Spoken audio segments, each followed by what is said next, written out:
People are very familiar with the live concert, but what about the digital concert? Could you actually make a career for yourself by performing through Twitch's new online streaming service? Alright, so you're a music artist with plans to take over the world, huh? Yeah, duh. That's why I'm here. Well, you've come to the right place. Let's go! Welcome to the I Am Northbound podcast. Your guide to dominating the new music industry. So Twitch, the gaming platform, have announced that they've actually built their own video game. For the first time ever, Twitch's first ever video game is a free karaoke title built for live streaming. Now, the reason that this catches my interest is the fact that there's so much going on in the music industry all the time, but whenever I see an opportunity for anything to do with music, you've got to consider it, right? Now, I understand that, when something like this comes up, a lot of music artists, if it doesn't align directly with what they do, they'll dismiss it straight away. If you're a type of artist that, you perform a certain way and, there isn't something that comes out that perfectly aligns with what you're doing, you could easily hear something like this and go, oh, it just sounds like karaoke. I'm getting rid of it. But it's the music artists that try to hear about and are open to, suggestions of new ideas that other people have brought into the industry. If you're open to hearing them, and then able to finding a way to twist them and shape them into actually being able to help you. I mean, that's what's going to help you. It's the music artists that can do that actually see the big results. Like, for example, I can tell you now, actually, years ago, I put up a Facebook ad to just a live presentation I was running, and I was talking about how good Instagram is and how it's a fantastic platform for music artists. And at that time, it was even better. I mean, social networks always kind of fall off because the algorithms change and they make them harder. And usually when social platforms emerge, they want it to work for the people on the platform, so they give you extra exposure and extra reach. That's why you should always be looking for new things when they come out. But anyway, I was talking about how good Instagram was, and a guy left a comment and said, no, Instagram sucks. You have no idea what you're talking about. Pretty much calling me an idiot and saying that I had no idea about anything, and that, Instagram was a terrible platform for musicians. And I was like, oh, okay, like, cool. I mean, I'm being very gentle about it because I don't want to start an argument with the guy, especially while representing a brand. And I said, like, can you let me know what is a better platform then? Like, if Instagram's no good, how can music artists get their music heard? And his suggestion was Facebook. Now, I said to him, are you aware that Facebook have ended any form of organic reach? So that means that any platform, if you've got a page, you're not going to be seen by barely anyone. It's not really worth it. Instagram, on the other hand, has fantastic exposure, has fantastic reach. You should really be on that platform using it. And his response was, Instagram sucks because your videos, first of all, you have to upload a video rather than audio. Okay. And second of all, it only allows 60 seconds. He's like, how am I going to get people to, how can people listen to my whole songs if they, because my music goes for longer than 60 seconds. And I just realized at that point, it was going to be way too hard to convince this guy who, in every response, got angrier and angrier and wanted to fight with me more and more.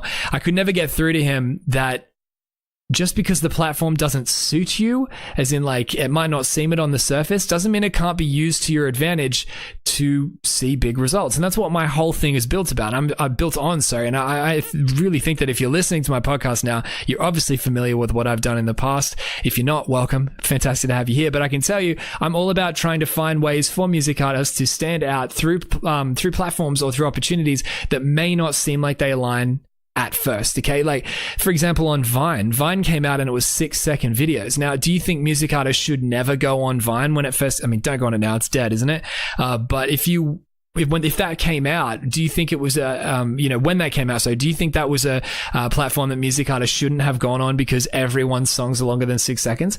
No, because there were people that went on there and found a way to be entertaining and streamline their music and intertwine it throughout a small, short 6-second video, and they found their own exposure through that. And then from that was able to provide an access point to lead people, like a gateway into their music, onto their listen path, and start their journey toward becoming a true fan. Now, that is just a fantastic way of seeing opportunity and being able to build on that. So when stuff like this comes around, like Twitch, for example, this new Twitch Sings, as they're calling it, it might be a fantastic opportunity for you to jump on. Now, I'm not here to tell you whether it is or whether it isn't. I've just read this one article that came out today from The Verge. Or might have come out a few days ago, whatever. It's just something new at the beginning, but it's something to keep on your radar and just be asking yourself, how do I find a way to wrap my music up into a package that suits what people on this platform are going to be looking for? Now, I don't know much about what Twitch's plans are for the future for this game that they brought out. It's so strange. I don't know the words for it because it is a game, but it's like a streaming game. So it's kind of something new altogether, but it's meant to be a representation of a digital live concert. Okay. You go on there and you can sing through your webcam and you can do live performances and you can play to people. Now it looks like it's built on karaoke, but I don't think that I would assume that they wouldn't just limit it to that. I'm assuming that you could be able to perform your own music on there, because why would they want to limit the platform like that? But I mean, it's an interesting opportunity here, right? Okay, so I'll read you a bit about it so you can understand exactly what's going on. So they've said that Twitch started as a live casting platform, and then shifted to one more oriented towards game streaming, but it's also been a place to find experimental efforts that take advantage of the live nature of the platform alongside its array of competitive shooters and other esports. So for example, back in the day, Twitch did this thing called Twitch Plays Pokemon, and I remember this years ago. I remember watching it live. They made some software or code application or whatever, and made it so that anyone in chat could type in a command and it would go into the game and it would do it. So if you wrote in chat right, it would press the right button on the Game Boy and the character would move right on the screen. Now, it sounds pretty simple, but when you have, 20,000, 30,000, 40,000 people in there all spamming everything directions, it was absolute chaos. This player was going everywhere. It was impossible. And it made people think there is no way that they're going to actually beat the game, especially when this many people are trying to put their commands in. And a lot of people were just trying to sabotage it. They weren't all working toward the common goal. But then I think they implemented a slight change that made it so that it collected like an average, I think, of what people were saying and did that. And eventually they ended up beating it. It was crazy. I mean, it's just like absolutely no one ever thought they would, and it did. And I think since then they realized the power of audience participation. I was going to say commitment, but that's the same. That's another thing too. Obviously that as well. But yeah, so we're looking at audience participation, and from that, Twitch started. I mean, I don't think Twitch didn't really implement it from the beginning, but I remember that there were people, who were gamers that would go on live stream, but they wouldn't actually be playing anything. They'd just come online to talk to their, their fans and followers or their community. And, maybe they're on the road and they don't have their PC, like gaming PC with them or anything like PlayStation or whatever to play. So what they do is they jump on live stream in their hotel room and just chat to people. And I think from that, Twitch, I remember back in the day, this is taking me back now, but I remember Twitch got a bit annoyed saying you've got to be playing a game on your stream. But then eventually they implemented this section called IRL, which is just normal now. If you go on Twitch, you'll see it easily. But there are in real life streams that people aren't even playing games. They just go on there to live stream. So, I mean, this is obviously the next step forward from that. They're thinking, how can they bring more audience participation? There actually is a segment on there for music. There's another one for like talk shows. But I mean, they're really trying to get live streaming happening for music artists, which is really cool. I mean, it's good to see people are looking out for that, but the problem is that it's not ideal. It's not like they've set this up to just be a digital concert where you watch live music and it's like everything perfect for the core beliefs and the the values of a music artist, the core desires, I would say, for a music artist. It's not really like that. They've kind of made this bridge to be kind of an awkward one. It seems a lot like they've taken the model of, American Idol. It's not your original music. You're singing karaoke songs to your audience, which kind of comes across a little bit like one of those talent shows, which is not really what you want. But that doesn't mean you can't be using it to your advantage, because as with anything, I remember my very first podcast episode I ever put up, and you don't go back looking through this list trying to find it because it wasn't on this podcast. It was when I did another one a couple of years ago now. I think maybe it was the first or second episode. It was the second episode.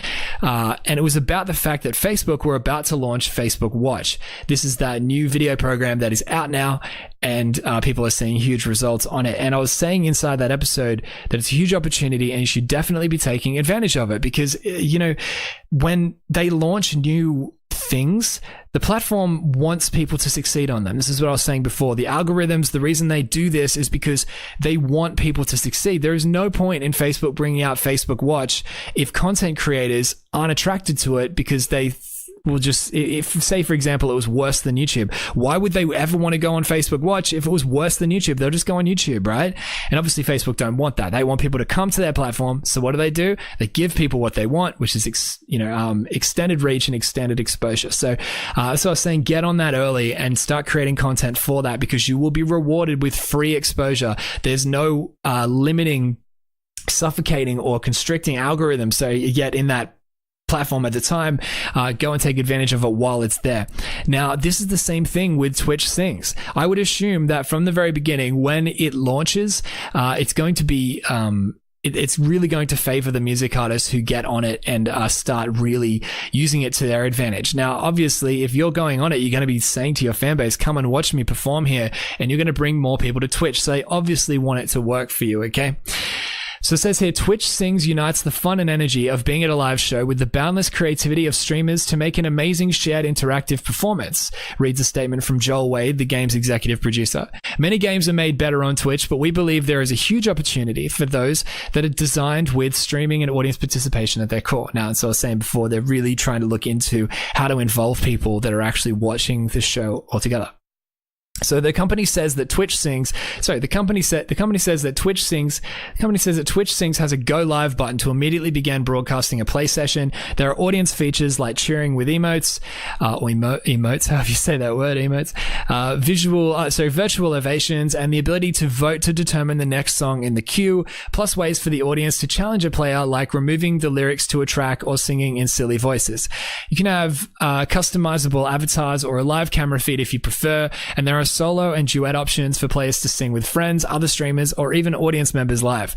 Now, I know that sounds good on paper, but that last one sounds like an absolute disaster, getting people on to sing live with you. You can just imagine people screaming into their microphones to make as much noise as possible, and that will happen. We haven't yet we haven't got a chance to try the game ourselves, but here are some, and they display some images, which you obviously can't see if you're listening to the podcast. But I mean, I'm going to start recording these as videos as well, and I think I'll start showing the article on the screen so you can check it out as I read through it and see any photos and that kind of thing. So it says here that interestingly, Twitch says that it will launch the game with a library of thousands of popular karaoke classics, with more being added to the catalog every week.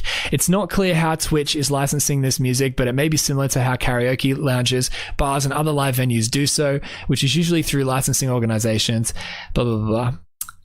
So then they asked Twitch how they're going to get the tracks for licensing, and they weren't available for comments. So, and then it goes on about copywriting and music and that kind of thing, which, I mean, is a whole nother episode for a whole nother day about that. But I mean, then again, I don't need to talk about that stuff. It's kind of boring. But regardless, this platform looks like it's going to be okay. Now, as I said, it might sound like something that people will be like, oh, really? I have to go on and if you take yourself seriously, and then you go on a platform like this and people are like donating for you to sing in funny voices and stuff, it might feel like it's kind of taken the dignity out of the art. But I mean, it's the way you go about executing it. Okay, it's the way you go about actually carrying through with it, or however people it's the way you go about it. So you don't want it to turn into something of like a platform for humiliation, obviously, but it's the music artists that can find that real human relatability that are the ones that are dominating this new music industry.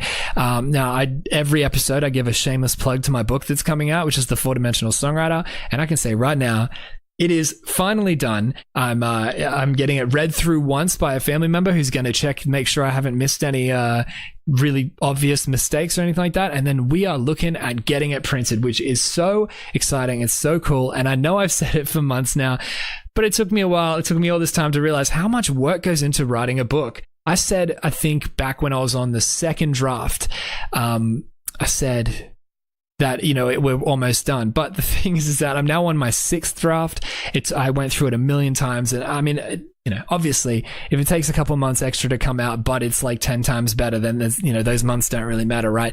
But anyway, inside that book, I know you're absolutely going to love it. All the changes they made, it's been fantastic. I ended up rewriting a whole bunch of it too, just to add more value.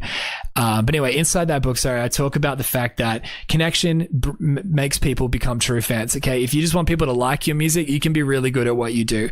Sure. Like if you want to be the best and you just want to keep writing better songs, people will like you because you are good. But if you want people to become diehard true fans, and that doesn't need you to have to write the best music in the world to get them there. It's just about being real and being human and building connection with your audience. Now, obviously the whole book talks about how to build that connection. But this is one of those things, right? I feel like Twitch Sings is one of those things. If you can go on there, and live streaming is a ridiculous platform that I just don't think music artists are taking full advantage of yet, because you might just assume that like, oh, I'll go on there and play for my followers, and yeah, sure, but just hanging out and chatting to them and like letting them get to know you, that does more than your music will. Like that will build more connection than going on and playing a few songs here and there. But something like Twitch Sings will do that really well too. Like Twitch Sings it's going to be great. And I think that if you go on there and can laugh at yourself and sing funny karaoke songs and do that kind of thing, I really think it's going to bring big returns for the music artists that truly embrace it. Now, obviously the question might be, oh, well, like what's the point of going on there and singing cover songs if I want to push people toward an original? But I mean, this is where you need to be thinking outside of the box a bit. There are so many music artists out there who have seen huge growth on YouTube because they started performing covers in the beginning. They found out people liked cover music, and they found out people like cover music. Found out people like cover music, went on there, played to them, gave them what they wanted, gave them the cover, but then wrapped their music up in that package, as I talk about, like give them what they want, but when they open it, your music's in there, and directed them to originals and that kind of thing, or what they do after. Now you might be thinking, oh well, who has gotten famous using that strategy? And I mean, there have been countless people. I could list a few and you might not know them, or you might, because some of them are a little underground, but the biggest one is Justin Bieber. Like he started playing cover versions of different songs on acoustic guitar or whatever in his lounge room, and that's how he found his success. And I mean, he's arguably one of the biggest pop artists whatever, right? So it's crazy. This can really work to your favor. And I'm not promising you that if you just go on here and do this, that you'll be the next Justin Bieber, but you could be. Who knows, right? You never know unless you actually give it a go, because no results are going to come from boycotting a platform just because you don't see how it can work for you. But I mean, the opportunity here looks pretty crazy. So, I mean, I'm seeing pictures of them now, and they've got little funny setups where you can set up a green screen and, and your webcam or whatever, and then just be on stage playing piano while you're singing. So look, that looks pretty funny. But I mean, that's what's going to build connection. Now, live streaming, as I was saying before, is super important because it allows people to feel like they know you. Now, if you think of your favorite music artist of all time, you probably know a lot about them as people, right? And if you met them, it would be that really weird thing where they don't know you at all. They're just meeting you for the first time, but you feel like you're catching up with an old friend. It's one of the strangest, most imbalanced type of relationships you'll come across in the music industry. In life, I mean, but it just happens to occur within the music industry. But that type of relationship is built through exposure to who people are as humans. Now, your favorite artists, if you're old like I am, which is 30, but whatever, you know what I'm saying? If you've grown up with without social media around, your favorite artist had to find a way to do that without being present on social media, and that was way harder. Now it's easier because we've got live streams, we've got stories, we've got posts that make it seem like you're right there with them. Okay, you can be in their pocket on their they can pull their phone out and just see you. Like you couldn't do that 10 years ago, like you can now at least. But now with live streams, you can chat, you can interact with people, you can get to know them, and they can really feel like they matter to you. And that's how people become true fans. That's why if you just study anyone on Twitch and find out the commitment level of their fan base, it is crazy. They're all the most diehard fans of these gamers, which is I'll do that on another episode. I'll talk about why their connection has grown so much and what you can learn from that. But I mean, they've built crazy audiences on there because live streaming matters. It brings people together and it makes people develop a real true commitment to that. I was going to say artist, but you know what I mean? Gaming's not really an art, right? I hope I didn't make gamers mad by saying that. But you know what I'm saying? So they've actually built a way to make people not just want to come and watch them, but like routinely watch them, like habit forming watching, like make it like an addiction to turn on their stream every day, and they have to spend time and be noticed by their favorite streamers. You can do the same thing by bringing the music industry into that. And then you don't have to play games, so to speak. This is a game technically, but you don't have to play games like Twitch streamers, but you can be building your own audience by people that like you as a person. Really, really cool thing. And there's one more photo here that I'm seeing that looks like, how unprofessional, my phone went off. It looks like you can collaborate with other streamers and that type of thing, which is really cool. Because obviously, if this picks up, different streamers will find various forms of celebrity from within this platform. And from that, you know, you can collaborate with them and then cross promote to their audience, and they can cross promote to yours. I mean, that's a really, really cool way of doing it. And yeah, that's, I mean, the opportunity is definitely within it. So my ultimate thing about the whole thing in the end of it, like if my bottom line about this platform, is it a good idea? I think it is. I mean, I think that you should at least give it a shot. And I think if you're going to, don't hesitate, get on it early and start building an audience while they're giving away all that, you know, it'll work in your favor if you're an early adopter. Okay. You don't want to give it 2 months and wait to see if it's actually good and then jump on it, because everyone's going to do that. And, you know, you'll miss out on the striking while the iron's hot, so to speak. So yeah, go in early, use it to your advantage, give it a go, and just find a way to bring people for what they want, which is to watch a live Twitch streamer that's engaging and friendly and wants to build a community with people and that type of thing. Go for that reason. And then on the other hand, when once you've got their attention, you just swing them slightly. You just move them slightly across, and you just say to them, also, I've got live music. If you like this, then you should come hang out. You know, I've got live music here. And then start, you know, for every 4 live streams you do of this Twitch Sings, you might throw up one where you go into the IRL section of Twitch and you just chat to people. So you don't even go on to sing, you're just hanging out with them and letting them know stuff and talk about your recording process and what you got up to and when your new album's out, and like let them know that you're more than just a karaoke singer, and find a way to move them over. Now, obviously, once you start increasing your community outside of, you know, from this Twitch Sings thing, you can then start bringing in more IRL streams, and eventually you could go 50-50 and people wouldn't care eventually, right? If they like you for who you are as a person, they'll want to see that. I mean, obviously, I forgot to say, but that would be the best idea too, is to throw in streams where you aren't playing Twitch Sings, but you go in just to play original music. You say, hey, you know, you've been watching me for a while now doing the karaoke stuff. I'm just going to be playing my own music tonight and see what you think. And yeah, I mean, sure, there might be some people that don't watch your stream. They might click out going, oh, I like watching the karaoke streams. I'm not really here for original music, for their own reasons. But you're going to have people that stick around and go, no, I like this person and I want to hear what they have to say and what they have to do. And any fan you capture from that, say if you have 1,000 people that are watching your stream at that point, and 600 or 700 stay around to watch you do your original music, that's 600 or 700 fans you didn't have if you didn't give this platform a go. So definitely use this to your advantage. Always be thinking about how new platforms can work for you. Provide people with what they're looking for and wrap your music up in a package that suits that description. Okay, don't just force your music down their throat or they'll click out, because they're not there to see original music. If Twitch launched a thing saying it's a brand new original music platform, that would be, you know, you wouldn't have to change much. But obviously, if it's karaoke style, if you're going in there singing other people's songs, go in there and do it. But when you've captured that attention, once you've like got their attention, once you've got them watching, once eyes are on you, take them and point them into a new direction and say, this is where you need to go. This is what you need to do. And this is how you find out more about me. And that is how you're going to grow your audience. Always be leveraging opportunities like this. And even if it may seem a little forced at first. All right, have a great week. Thanks so much for listening. I hope you've enjoyed yourself. I'm sorry this episode's a little bit late.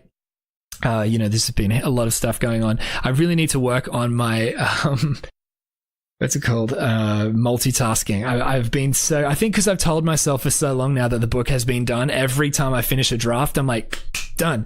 But the truth is that I realize that things need to be changed, and I really just want to get things right for you. So just make sure that when you get it in your hands that you're going to absolutely love it. Now, I've got a couple of people in my inner circle reading it at the moment. They've been reading the updated versions and letting me know what they think as we've been going through. And the response I have gotten back is overwhelmingly positive, to say the least, which I'm really, really excited about, hearing that it's like, a cheat code to the music industry, and it's like life changing, and that it feels like they have the answers to success. Someone said they just feel guilty that other people can't read it yet, but it will be coming soon. It will be in your hands soon. I can't wait for you to read it. It looks great too. I've got the test print here. That's what I keep looking at over there. It just makes me think about it when I'm talking about it. But anyway, that's been coming. I've been working hard at work finishing that, and I missed an episode of the podcast. But we're getting back to it. I hope to be upping my production of the podcast to be releasing more than one a week, hopefully. But, at the moment, I'll be back to doing just one a week. But hopefully my intentions are to do 2 a week. But we'll see how that goes. Anyway, speaking of weeks, I hope you have a fantastic one, and I will. I guess I'll just see you in the next episode. So enjoy yourself, be safe, go eat your favorite food for dinner, and I will talk to you soon.